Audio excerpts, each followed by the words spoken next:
Hello and welcome to another Mario Party 8 minigame review. Up today, we're playing the 4-player minigame Alpine Assault. In this one, everybody's on a snowboard and you're just trying to reach the goal first. To do this, you can tilt the Wii remote side to side, and you can also hit the A or B buttons when you go off a jump to realign yourself. And that's about it. Reach the finish line first to win. You know, it's nice playing with the Wii controls because you get to do things like use the laser pointer like an aim of the game, or use the motion controls like in this one. It really changes how you're playing the minigames, and I really like that. Yeah, it does give them a freshness to it. Even minigames that don't end up being great still have their own appeal because you're doing something new.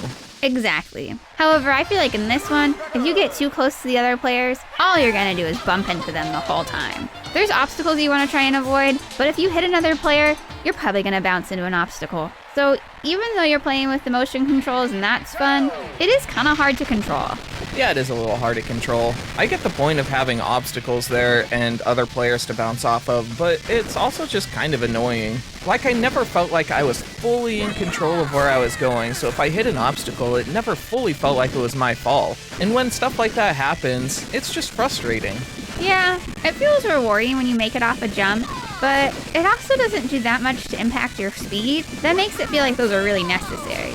Yeah, they're really not. And I also never use the controls to readjust myself in the air. It all seemed a little bit pointless to me. Yeah, but it was rewarding if you won this one. Although sometimes it felt like just luck. Definitely.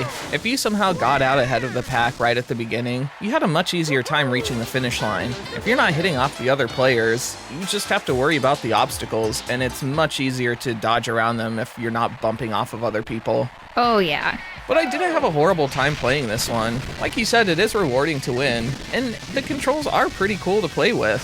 Definitely. So overall, Alpine Assault is another mini-game that's more fun to play on the Wii than it would have been on the Nintendo 64 or GameCube, just because the controls are a little more fresh. But having said that, it doesn't mean that it's a great mini-game. It can be a little frustrating when you're hitting off the other players and hitting the obstacles in the way, although obviously there has to be some sort of challenge to the mini-game. But beyond those, it's just kind of a basic one. You're just going down the hill and reaching the finish. We're giving this one 3 stars out of 5. Well, that's it for today. If you enjoyed this review, please like, subscribe, and hit the bell. Up next, we'll be reviewing At the Chomp Wash. Well, maybe the Chomp Wash is better than the Car Wash. I don't know, sounds pretty scary to me. But if you want to see what the minigame is like, come back to watch it with us. Hope to see you then.